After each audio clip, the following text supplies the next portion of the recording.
दोस्तों, तो आज हम एक ऐसे टॉपिक की बात करेंगे जो हर इन्वेस्टर के दिमाग में चल रही है, गोल्ड। जो कि ट्रेडिशनली मार्केट गिरने पर बढ़ना चाहिए, बट गोल्ड आज भी गिर ही रहा है। इसके पीछे क्या रीज़न है, क्या लॉजिक है, आइए सिस्टमेटिकली समझते हैं इस वीडियो में। वीडियो को अंत तक जरूर देखना। Point number 1, war escalation and crude oil prices. जब जब वर्ल्ड में वॉर एस्केलेशंस होते हैं, the first thing to get impacted is crude oil. Crude oil के प्राइसेस बढ़ जाते हैं, because of which transportation cost increase होता है, which ultimately leads to higher inflation rate, because सब महंगा हो जाता है। Point number 2, federal reserve bank of America. अब जब जब इन्फ्लेशन रेट हाई होता है, federal reserve bank of America important role play करता है। उनका काम ये रहता है कि इस इन्फ्लेशन रेट को कंट्रोल करना।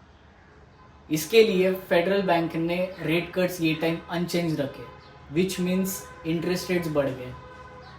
Point number 3, increase in FDs and bonds investment. क्योंकि इंटरेस्ट रेट्स हायर एंड पे है, तो एफडीज एंड बॉन्ड्स इन्वेस्टर्स को हायर रिटर्न्स कोट कर रहे हैं। तो that is the reason investors gold से पुल करके अपनी इन्वेस्टमेंट एफडीज एंड बॉन्ड्स में डाल रहे हैं, which is considered as safer asset class.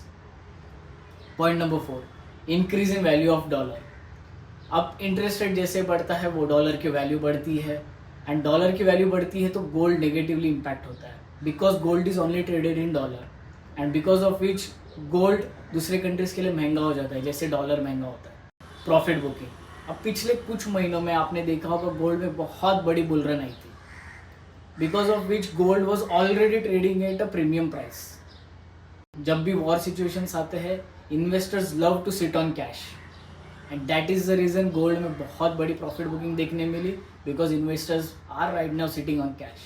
तो आपको अब समझ गया होगा कि ये सिचुएशन अनयूजुअल क्यों है, बिकॉज ट्रेडिशनली जब जब वॉर होता है, मार्केट्स गिरते हैं, तो गोल्ड के प्राइसेस बढ़ते हैं। But this time multiple factors, जैसे कि इन्फ्लेशन रेट इंक्रीज होना, इंटरेस्ट रेट बढ़ना, डॉलर की प्राइस बढ़ना, and the profit booking, all has led to only one thing, that is decrease in price of gold. अगर ये एनालिसिस आपको पसंद आया हो तो प्लीज़ वीडियो को लाइक एंड सब्सक्राइब करना, एंड नीचे कमेंट बॉक्स में बता दें is it right time to buy gold, या फिर और वेट करना चाहिए। तब तक के लिए शुक्रिया।